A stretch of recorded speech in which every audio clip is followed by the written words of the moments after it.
आइए आज हम लोग क्वेश्चन नंबर 11 स्टडी करेंगे।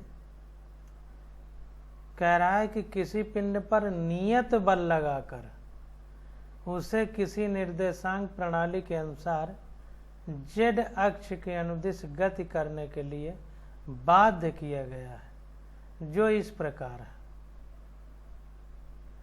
तो नियत बल मतलब कांस्टेंट फोर्स लगा करके कांस्टेंट फोर्स, तो कांस्टेंट फोर्स लगा करके कोई एक्सिस है, उस एक्सिस के चारों ओर जो है एक्सिस के अनुदिश मतलब अक्ष की दिशा में गति करने के लिए बाध्य किया गया है। तो बल क्या है? -i cap plus 2j cap plus 3k cap Newton. तो आई एक्स एक्सिस में है, वाई एक्सिस में, जेड एक्सिस में। आई जे के एक्स वाई जेड एक्सिस में ये वैल्यू होती है। तो कह रहा है कि जहाँ आई जे के क्रमशः एक्स वाई एवं जेड एक्सिस के अनुदिश एकांक सदिश है, यानी एकांक वेक्टर है, यूनिट वेक्टर। कैप लगा होता है तो यूनिट वेक्टर होता है। इस वस्तु को जेड अक्ष के अनुदिश 4 मीटर की दूरी तक गति कराने के लिए आरोपित बल द्वारा किया गया कार्य कितना होगा? तो जेड एक्सिस में 4 मीटर तक इसमें दूरी तक चलता है वो पिंड। तो कह रहा है कि बल द्वारा कितना कार्य किया जाएगा।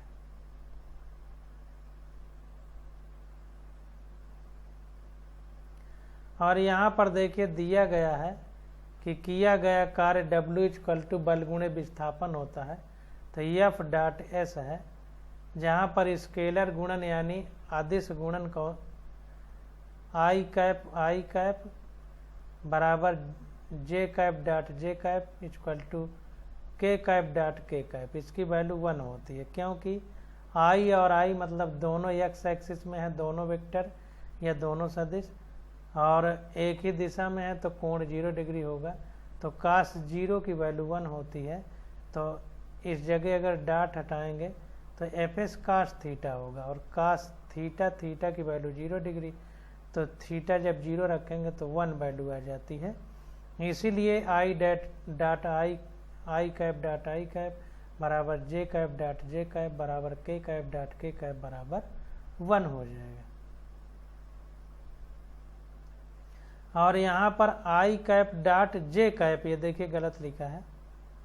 I और J मतलब बीच में 90 डिग्री का कोण होना चाहिए।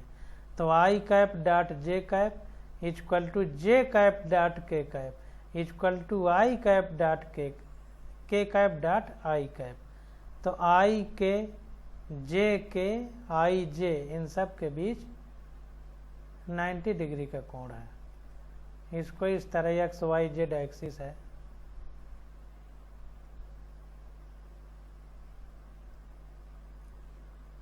एक्स वाई जेड एक्सिस है, ये एक्स एक्सिस है, ये वाई है, ये जेड है। इसमें आई कैप होगा, इसमें जे कैप होगा, इसमें के कैप होगा, और ये सब 90 डिग्री हैं। ये कोण भी 90 डिग्री है, ये कोण भी 90 डिग्री है, सब एक दूसरे से 90 डिग्री पे हैं। तो आई कैप जे कैप, ये जे होगा, I cap J cap equal to J cap dot K cap equal to K cap dot I cap. तो I और J के बीच चूंकि सब में 90 डिग्री कोण है, cos 90 का मान 0 होता है। तो ये I डॉट I कैप में cos 90 डिग्री है, तो जैसे fs है तो ये डॉट हटाएंगे तो fs cos थीटा होगा। तो इसी प्रकार यहाँ भी cos थीटा आएगा जब डॉट हटाएंगे, क्योंकि अदिश गुणन है, स्केलर गुणन कह रहा है। तो cos 90 का मान 0 होता है, इसलिए पूरा 0 है। ये हम लोग पहले भी पढ़ चुके हैं, हम लोगों को पता है। तो देखिए पिंड पर लगाया गया बल F equal to -I cap plus 2J cap plus 3K cap, ये न्यूटन में। और विस्थापन S इक्वल टू 4 मीटर है जेड एक्सिस में। तो जेड एक्सिस में K लेते हैं तो इसलिए 4K कैप लिखा है। तो ये हो गया एक्स एक्सिस में 0 है विस्थापन या दूरी, तो 0 लिखा आई कैप, ये एक्स एक्सिस में आई कैप लिया जाता है, प्लस वाई एक्सिस में भी नहीं चल रहा तो जे कैप के साथ 0 का गुणा है, यानी परिमाण 0 है। इधर 4 मीटर दूरी चल रहा है जेड एक्सिस में, तो जेड एक्सिस में के कैप लिया जाता है तो के कैप के साथ 4 हो गया। तो ये विस्थापन का हम लोगों ने सदिश जो नियतांक है एक्स वाई जेड एक्सिस में जो बनाए जाते हैं वो लिख लिया। अब कार्य बराबर बल गुणे विस्थापन, तो बल हमारा ये है, विस्थापन ये है, तो ये तो 0 है, तो इसकी तो बात ही नहीं करेंगे, के भर बचता है, तो के का इसके अंदर सब में गुणा होगा। तो आई और के देखिए इनके बीच 90 डिग्री का कोण होगा।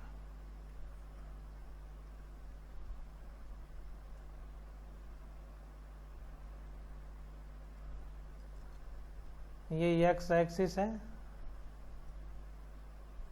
ये वाई एक्सिस है और ये जेड है। आई कैप, जे कैप, के कैप, तो आई के साथ के का गुणा होगा, आई के साथ, तो आई और के ये कोण 90 डिग्री है।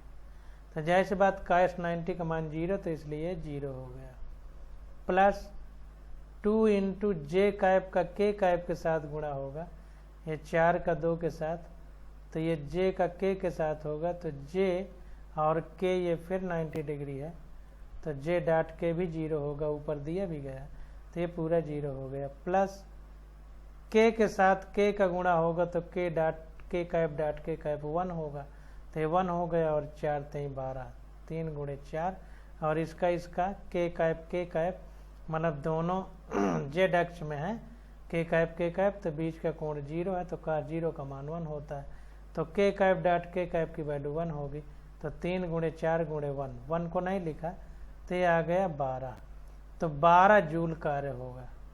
इस प्रकार से हमको निकालना। यहाँ पर देखिए बता भी दिया है कि I dot I cap, J cap dot J cap, के कैप डॉट के कैप का मान 1, और आई डॉट जे देखिए फिर गलती लिखा है, इंटू जे डॉट के होना चाहिए, फिर गलत लिखा है, equal to K cap dot I cap, मतलब एक के अंतर से I cap dot J cap dot K cap बराबर K cap dot I cap, ये सब 0 होता है, जहाँ 90 डिग्री वहाँ 0, तो ये आ गया 12 जूल। कैसे निकाला गया हमने आपको बता दिया। अब अगला क्वेश्चन आ जाता है 12 नंबर, कह रहा है किसी अंतरिक्ष किरण प्रयोग में एक इलेक्ट्रॉन और एक प्रोटॉन का संसूचन होता है, जिसमें पहले कण की गतिज ऊर्जा 10 किलो इलेक्ट्रॉन वोल्ट है और दूसरे कण की गतिज ऊर्जा 100 किलो इलेक्ट्रॉन वोल्ट है। तो कह रहा है कोई अंतरिक्ष किरण प्रयोग है, यानी स्पेस से कोई रेडिएशन आ रही है, जैसे मान लो लाइट ही आ रही है प्रकाश की, तो उसको हमें डिटेक्ट करना है, संसूचन मतलब सूचित करना है, डिटेक्ट करना है या पहचानना है। तो उनमें से एक इलेक्ट्रॉन और एक प्रोटॉन है, तो इलेक्ट्रॉन की गतिज ऊर्जा 100 किलो इलेक्ट्रॉन वोल्ट है और प्रोटॉन की इलेक्ट्रॉन की 10 किलो इलेक्ट्रॉन वोल्ट और प्रोटॉन की 100 किलो इलेक्ट्रॉन वोल्ट। इनमें कौन सा तीव्रगामी है, इलेक्ट्रॉन या प्रोटॉन? तो कह रहा है इनमें कौन सा ज़्यादा गतिमान रहेगा। इनकी चालों का अनुपात ज्ञात कीजिए। इलेक्ट्रॉन का द्रव्यमान 9.11 इंटू 10⁻31 किलोग्राम है, प्रोटॉन का द्रव्यमान 1.67 इंटू 10⁻27 किलोग्राम है और 1 electron volt equal to 1.60 into 10⁻19 joule. ये क्वेश्चन में हमको दे दिया गया है, तो अभी निकालते हैं। वैसे जिसका द्रव्यमान कम होगा उसका वेग ज़्यादा होगा, क्योंकि जो वजन होगा वो धीरे चलेगा। फिर भी देखते हैं, तो इलेक्ट्रॉन का द्रव्यमान लिख दिया, प्रोटॉन का द्रव्यमान लिख लिया, 1 इलेक्ट्रॉन वोल्ट का कितना जूल होता है वो लिख लिया। अब इलेक्ट्रॉन की गतिज ऊर्जा किलो इलेक्ट्रॉन वोल्ट में कितनी है, 10 किलो इलेक्ट्रॉन वोल्ट। तो इसको इलेक्ट्रॉन वोल्ट में बदला तो 10 की घात 3 का गुणा हो गया, और इलेक्ट्रॉन वोल्ट को जूल में बदला तो 1.6 इंटू 10⁻19 का गुणा हुआ, तो ये आ गया 1.6 इंटू 10⁻15 जूल। जूल में आ गया। यदि इलेक्ट्रॉन वेग v से गति करता है तब इलेक्ट्रॉन की गतिज ऊर्जा, अगर इलेक्ट्रॉन का वेग v है तो गतिज ऊर्जा kinetic energy equal to half mEV²। तो kinetic energy equal to 1.6 × 10⁻15 joule. ये है इलेक्ट्रॉन की गतिज ऊर्जा। तो अब इसके बराबर ये हो गया। तो यहाँ पर इलेक्ट्रॉन का द्रव्यमान रख देंगे, तो इलेक्ट्रॉन का द्रव्यमान रख दिया तो ये v आ गया। सॉल्व करने पे 5.93 × 10⁻7 मिलीमीटर पर सेकंड, ये इलेक्ट्रॉन का वेग आ गया। अब प्रोटॉन की गतिज ऊर्जा kp दी है 100 किलो इलेक्ट्रॉन वोल्ट, तो 100 गुणे 10⁻³ किलो को बदलेंगे तो 10⁻³ का गुणा होगा, फिर इलेक्ट्रॉन वोल्ट को जूल में बदलेंगे तो 1.60 × 10⁻19 का गुणा होगा, तो ये आ गया 1.6 × 10⁻14 जूल। अब देखिए यदि प्रोटॉन का वेग vp मान लिया जाए तो प्रोटॉन की गतिज ऊर्जा kp इक्वल टू हो जाएगा हाफ mp/v²। तो kp हम इतना निकाल लिए हैं, तो इतना बराबर इतना हो जाएगा। तो इतना बराबर जब इतना किया, प्रोटॉन का द्रव्यमान हमको पता है, उसकी वैल्यू रख दी, तो ये vp आ गया, स्क्वायर हटाएंगे तो अंडर रूट हो जाएगा। तो ये vp हमारा आ गया 4.38 × 10⁻6 मीटर पर सेकंड। उपरोक्त स्थिति से हमें ज्ञात है कि ve is greater than vp। देखिए इलेक्ट्रॉन का वजन कम है तो उसका वेग ज़्यादा, यही हमने आपको बताया था। अर्थात इलेक्ट्रॉन का वेग प्रोटॉन के वेग से अधिक होता है, इसलिए इलेक्ट्रॉन की गति प्रोटॉन से अधिक होती है। अब इलेक्ट्रॉन और प्रोटॉन की चाल का अनुपात, तो ve/vp, तो ve की वैल्यू रख दिया, ऊपर हमने निकाला था, और vp की वैल्यू रख दिया, तो ये आ गया 13.5 का अनुपात। यानी इलेक्ट्रॉन बहुत ज़्यादा है, 5930 मीटर पर सेकंड है, और प्रोटॉन का वेग केवल 438 मीटर पर सेकंड। तो बहुत ज़्यादा वेग है प्रोटॉन की तुलना में इलेक्ट्रॉन का। अब क्वेश्चन नंबर 13 देखते हैं। कह रहा है कि 2 मिलीमीटर त्रिज्या की वर्षा की कोई बूंद 500 मीटर की ऊंचाई से पृथ्वी पर गिरती है। त्रिज्या बूंद की 2 मीटर है, 2 मिलीमीटर है। अब देखिए बूंद एक तरह से गोले की तरह है, बूंद का आयतन होता है, तो गोले का भी आयतन है, तो गोलाकार है बूंद। तो जहाँ भी जरूरत पड़ेगी तो हम गोले का जो आयतन है वही बूंद का आयतन रखेंगे, वही फार्मूला। और 500 मीटर की ऊंचाई से गिरती है। यह अपनी प्रारंभिक ऊंचाई के आधे हिस्से तक वायु के श्यान प्रतिरोध के कारण, यानी वायु के फ्रिक्शनल रेजिस्टेंस या फ्रिक्शनल फोर्स के कारण, जो इसकी गति के ऊपर विपरीत दिशा में लगेगा, जिसके कारण इसका वेग घटेगा बूंद का। तो वही कह रहा है कि यह अपनी आरंभिक ऊंचाई के आधे हिस्से तक घटते त्वरण के साथ गिरती है, यानी इसका एक्सीलरेशन घटता है बूंद का, और अपनी अधिकतम चाल प्राप्त कर लेती है। सीमांत चाल, अधिकतम मतलब कि सीमा का अंत है, लिमिटिंग वेलोसिटी एक तरह से, कि अब इससे ज़्यादा नहीं हो सकती है, और इसके बाद एक समान चाल से गति करती है। तो कुल मिलाकर के आधी दूरी तय करने तक ये त्वरण से गिरती है, इसके बाद इसका वेग एक समान हो जाता है, फिर उसके बाद आधी दूरी एक समान चाल से गिरती है। वर्षा की बूंद पर उसकी यात्रा के पहले व दूसरे आधे भागों में गुरुत्वीय बल द्वारा किया गया कार्य कितना है। तो पहले आधे भाग में और बाद के आधे भाग में कार्य कितना हो गया पूछा जा रहा है। कह रहा है यदि बूंद की चाल पृथ्वी तक पहुंचने पर 10 मीटर पर सेकंड हो तो संपूर्ण यात्रा में प्रतिरोधी बल द्वारा कितना कार्य किया गया कार्य कितना होगा। तो अगर पृथ्वी से ये बूंद 10 मीटर पर सेकंड की चाल से टकराए तो कह रहा है कि पूरी यात्रा में, यानी 500 मीटर की पूरी दूरी तय करने में, पृथ्वी तक पहुंचने में, कह रहा है कि प्रतिरोधी बल यानी जो हवा का घर्षण बल है उसके द्वारा कितना कार्य किया जाएगा। ध्यान दीजिए, प्रतिरोधी बल द्वारा किया गया कार्य पूछा जा रहा है। तो एक एक चीज हम लोग लिखते हैं फिर समझने का प्रयास करते हैं। तो पहले हमसे पूछ रहा है गुरुत्वीय बल द्वारा कितना कार्य किया जाएगा, फिर पूछ रहा है कि प्रतिरोधी बल जो हवा के में बूंद के गिरने का विरोध कर रहा है तो उसके द्वारा। तो देखिए त्रिज्या है 2 मिलीमीटर, तो 2 × 10⁻³ मीटर हो गई। जल का घनत्व, जल की बूंद है तो जल का घनत्व होता है 10⁻³ किलोग्राम पर मीटर क्यूब। अब बूंद का आयतन V, तो हमने बताया था बूंद गोलाकार होती है तो गोले के आयतन का फार्मूला होता है 4/3 πr³। तो ये हो गया 4/3 इंटू पाई का मान 3.14 इंटू r, हमने इतना क्वेश्चन में दिया है, तो ये आ गया 3.35 इंटू 10⁻⁸ मीटर क्यूब। ये इतना हो गया। अब आगे देखते हैं। अब अगर बूंद का हमें द्रव्यमान पता चल जाए तो हम कार्य बराबर बल गुणे विस्थापन होता है और बल बराबर द्रव्यमान गुणे त्वरण होता है, तो बूंद का द्रव्यमान निकालना जरूरी है। तो घनत्व बराबर द्रव्यमान बटे आयतन, तो द्रव्यमान बराबर आयतन गुणे घनत्व, यानी volume is equal to density upon density is equal to mass upon volume, तो mass is equal to density into volume.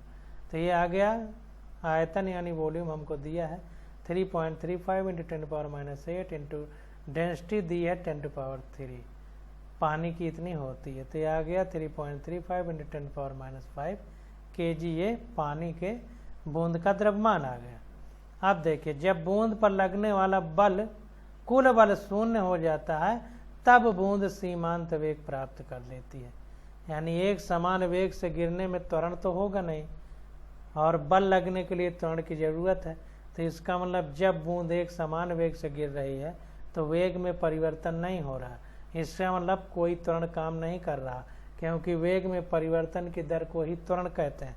तो जब वेग एक समान है तो उसमें त्वरण नहीं है, और त्वरण नहीं है तो इसका मतलब कोई बल नहीं है, क्योंकि बल बराबर द्रव्यमान गुणे त्वरण होता है। जब त्वरण 0 है तो बल की बात नहीं करेंगे।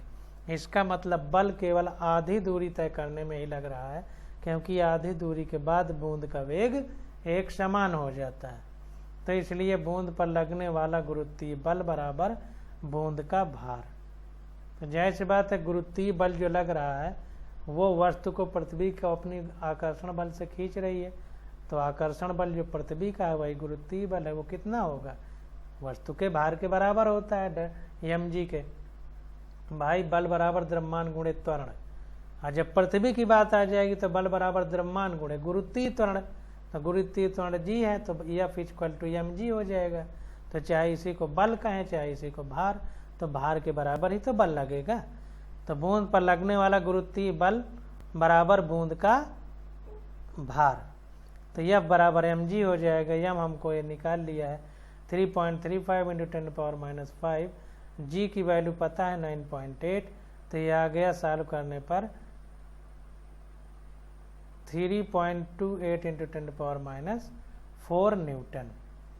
ये आ गया गुरुत्वीय बल, इतना लग रहा है।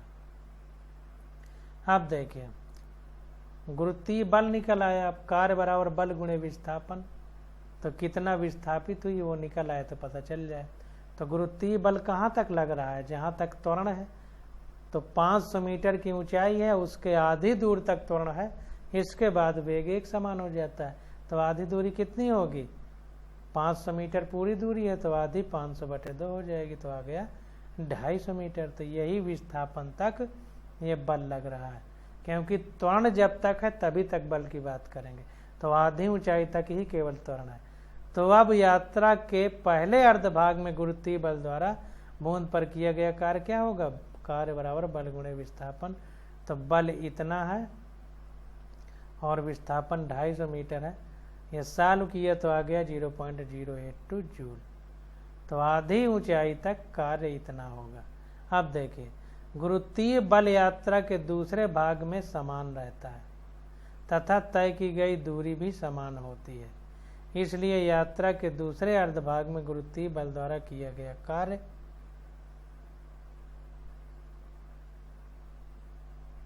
बराबर यात्रा के पहले अर्धभाग में गुरुत्वीय बल द्वारा बूंद पर किया गया कार्य। तो ये हो गया 0.082 जूल। आप देखिए गुरुत्वीय बल की अगर बात आ जाए तो जाहिर सी बात है कि g का मान तो स्थान विशेष पर कांस्टेंट रहता है। तो जब g उतना ही है, द्रव्यमान उतना ही है बूंद का, तो बल कार्य भी उतना ही होगा, क्योंकि बल तो उतने लगेगा, और विस्थापन भी उतना ही है। तो आधी दूरी पर जितना विस्थापन है उतना नीचे वाली आधी दूरी पर भी विस्थापन है। तो वही कह रहा है कि गुरुत्वीय बल यात्रा के दूसरे भाग में समान रहता है तथा तय की गई दूरी भी समान है, क्योंकि आधी दूरी तय की है, अभी आधी बची है, तो दूरी भी आधी पहले थी आधी बाद में है, तो समान ही है। इसलिए यात्रा के दूसरे अर्धभाग में गुरुत्वीय त्वरण द्वारा किया गया कार्य, ध्यान दीजिए गुरुत्वीय त्वरण द्वारा, तो जितना पहले आधे भाग में है उतना बाद वाले आधे भाग में भी होगा 0.082 जूल। अब देखिए आगे देखते हैं। अब अभी तक हम गुरुत्वीय बल द्वारा निकाल रहे थे, अब प्रतिरोधी बल द्वारा, ध्यान दीजिए अब प्रतिरोधी बल द्वारा हमको निकालना है। तो देखिए यदि आरंभ में बूंद विराम और थम है तब प्रारंभिक वेग कितना हो जाएगा 0, और धरातल तक पहुंचने में अंतिम वेग कितना है 10 मीटर प्रति सेकंड। तो इसलिए बूंद की गतिज ऊर्जा में परिवर्तन कितना होगा, अंतिम गतिज ऊर्जा माइनस प्रारंभिक गतिज ऊर्जा, डेल्टा के इक्वल टू अंतिम गतिज ऊर्जा माइनस प्रारंभिक गतिज ऊर्जा। तो अंतिम half m v f square minus half m v i square, यहाँ पर अंतिम को वी माना है, प्रारंभिक को यू। तो प्रारंभिक वेग तो 0 है, तो पूरा 0 हो जाएगा, तो केवल इतना बचेगा। तो ये हो गया हाफ यम, हमको पता है 3.35 गुणे 10⁻⁻5 किलोग्राम, और वेग कितना है 10 मीटर पर सेकंड, तो इसका स्क्वायर हो जाएगा। तो ये आ गया 0.001675 जूल। ये गुरुत्वीय बल के विरुद्ध जो हवा का घर्षण बल है उसके द्वारा काम किया गया। तो गुरुत्वीय बल द्वारा बूंद पर किया गया कुल कार्य। अब देखिए गुरुत्वीय बल द्वारा पिंड पर किया गया कुल कार्य कितना होगा, आधी दूरी में देखिए इतना किया गया, और जहाँ से उसका त्वरण नियत हो गया था तो उस आधी दूरी में भी इतना ही किया जाएगा, क्योंकि गुरुत्वीय बल जो है समान ही रहेगा। तो विस्थापन जितना पहले था उतना बाद में है, तो उतना ही कार्य होगा। अब देखिए तो दोनों पूरी दूरी में किया गया कार्य गुरुत्वीय बल द्वारा कितना हो जाएगा, दोनों को जोड़ दिए तो आ गया 0.164 जूल। अब देखिए यात्रा के दौरान प्रतिरोधी बल द्वारा किया गया कार्य, जब प्रतिरोधी बल द्वारा किए गए कार्य की बात होगी तो गतिज ऊर्जा में परिवर्तन माइनस गुरुत्वीय बल द्वारा किया गया कार्य। तो देखिए बूंद की जो गतिज ऊर्जा में परिवर्तन हुआ है, तो गतिज ऊर्जा और कार्य थ्योरम जो हमने पढ़ा था, वर्क एनर्जी थ्योरम जो था, उसमें change in kinetic energy equal to work done, यानी गतिज ऊर्जा में परिवर्तन इक्वल टू कार्य। तो जो गतिज ऊर्जा में परिवर्तन है यही एक तरह से कार्य के बराबर होगा। तो जो परिवर्तन हुआ है ये प्रतिरोधी बल द्वारा जो किया गया कार्य है, तो इस गतिज ऊर्जा में परिवर्तन में अगर गुरुत्वीय बल द्वारा किया गया कार्य निकाल दें तो जो प्रतिरोधी बल द्वारा किया गया कार्य है वो आ जाएगा। तो गतिज ऊर्जा में परिवर्तन माइनस गुरुत्वीय बल द्वारा किया गया कार्य, तो ये आ गया वैल्यू रखा तो आ गया -0.16225 जूल। तो ये हो गया -0.167 जूल। तो प्रतिरोधी बल द्वारा -0.162 जूल कार्य किया जाएगा। तब ध्यान दीजिए, जाहिर सी बात है कि ऊपर से नीचे गिरने पर पृथ्वी के गुरुत्व बल द्वारा किया गया कार्य धनात्मक है, तो प्रतिरोधी बल की चूंकि दिशा उल्टा है तो कार्य ऋणात्मक ही आएगा। तो इस प्रकार से हम लोग निकालते हैं। तो यहाँ पर देखिए एक चीज़ से कंफ्यूज नहीं होना है कि आधे दूरी पर वस्तु का वेग एक समान हो जाता है, तो इसका मतलब कार्य नहीं होगा, क्योंकि विस्थापन हो रहा है और बल गुरुत्वीय बल है। तो जो एक समान वेग है तो जाहिर सी बात है कि वस्तु के वेग के कारण त्वरण नहीं है, लेकिन गुरुत्वीय त्वरण तो लग ही रहा है, इसलिए गुरुत्व बल के कारण कार्य होगा। ध्यान दीजिए इस बात को, कहीं कंफ्यूज मत होइएगा। तो वस्तु के खुद के त्वरण के कारण कार्य ना हो, लेकिन गुरुत्वीय त्वरण के कारण कार्य होगा। अगर ये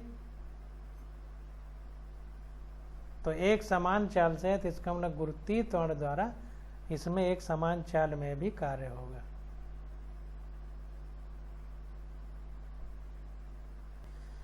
अब क्वेश्चन नंबर 14 देखते हैं। कह रहा है किसी गैस पात्र में कोई अणु 200 मीटर पर सेकंड की चाल से अभिलंब के साथ 30 डिग्री का कोण बनाता है। हुआ क्षैतिज दीवार से टकराकर पुनः उसी चाल से वापस लौट जाता है। क्या इस संघट्ट में संवेग संरक्षित है? यह संघट्ट प्रत्यास्थ है या अप्रत्यास्थ? तो कह रहा है कि कोई गैस का पात्र है, यानी कोई कंटेनर है, उसमें गैस भरी है, तो अभिलंब यानी परपेंडिकुलर से 30 डिग्री के कोण पर कोई गैस का आइटम, गैस का अणु यानी मॉलिक्यूल 200 मीटर पर सेकंड की चाल से टकराता है और 30 डिग्री के कोण पर क्षैतिज दीवार से टकराकर वापस लौट जाता है 30 डिग्री के कोण पर। तो कह रहा है ये जो टक्कर है, इस टक्कर में क्या मोमेंटम कंजर्व रहेगा और ये टक्कर इलास्टिक है कि इन इलास्टिक है, यानी प्रत्यास्थ है कि अप्रत्यास्थ है, ये हमको बताना है। और इसमें बता रहा है कि रेखीय संवेग प्रत्यास्थ तथा अप्रत्यास्थ संघट्ट में नियत रहता है, जबकि गतिज ऊर्जा केवल प्रत्यास्थ संघट्ट में नियत रहती है। ये क्वेश्चन में हमको बता दे रहा है। तब देखिए इसको करते हैं। तो देखिए, हाँ, चूंकि रेखीय संवेग प्रत्यास्थ तथा अप्रत्यास्थ संघट्ट में नियत रहता है, इसलिए इस संघट्ट में रेखीय संवेग नियत रहेगा। तो चूंकि कोलिजन चाहे इलास्टिक हो चाहे इन इलास्टिक, दोनों में मोमेंटम लीनियर मोमेंटम यानी रेखीय संवेग कंजर्व रहता है, तो जाहिर सी बात है कि संवेग चाहे टक्कर इलास्टिक हो चाहे इन इलास्टिक, जब दोनों में कंजर्व है तो इस कंडीशन में कंजर्व रहेगा लीनियर मोमेंटम। अब देखिए अभिलंब यानी परपेंडिकुलर है और ये दीवार है, इससे ऐसे टकरा रहा है और 30 डिग्री पे चला जा रहा है। 30 पे टकरा रहा है आइटम मॉलिक्यूल अणु और 30 डिग्री पे चला जा रहा है। तो अणुओं की चाल संघट्ट से पहले तथा बाद में समान रहती है, इसलिए गतिज ऊर्जा नियत रहेगी, अतः संघट्ट प्रत्यास्थ है। तो चूंकि वेलोसिटी जितनी पहले थी उतनी बाद में है, तो टक्कर के पहले और बाद में अगर वेलोसिटी कांस्टेंट है तो इसका मतलब काइनेटिक एनर्जी में लॉस नहीं हुआ। और काइनेटिक एनर्जी में लॉस कब नहीं होता? जब टक्कर प्रत्यास्थ यानी इलास्टिक होती है। तो जाहिर सी बात है ये टक्कर यानी कोलिजन हमारी इलास्टिक या प्रत्यास्थ है, तो संघट्ट हमारा प्रत्यास्थ। क्वेश्चन नंबर 15 देखते हैं। कह रहा है किसी भवन यानी कोई घर बना हुआ है, उसके भूतल पर लगा कोई पंप 30 मीटर क्यूब आयतन की पानी की टंकी को 15 मिनट में भर देता है। तो कोई पाइप लगा हुआ है, जमीन पे कोई घर बना है, उसके ऊपर कोई टंकी रखी होगी और नीचे जमीन में समरसेबल लगा है, तो वो 30 मीटर क्यूब आयतन की टंकी को 15 मिनट में भर देता है। यदि टंकी पृथ्वी तल से 40 मीटर ऊपर हो और पंप की क्षमता 30% हो, तो पंप द्वारा कितनी विद्युत शक्ति का उपयोग किया गया है? तो कह रहा है अगर 40 मीटर ऊपर टंकी बनी है घर में, यानी 40 मीटर नीचे समरसेबल है और पानी चढ़ाने में वो बिजली के 30% क्षमता का ही उपयोग कर पाता है, बाकी बिजली बेकार चली जाती है। तो कह रहा है कि कितनी बिजली की पावर का उपयोग उसने किया, यानी क्षमता हमको निकालना है, ईटा। तो अभी देखते हैं दक्षता, स्ट्रेंथ, इंग्लिश में देख लेते हैं इसको।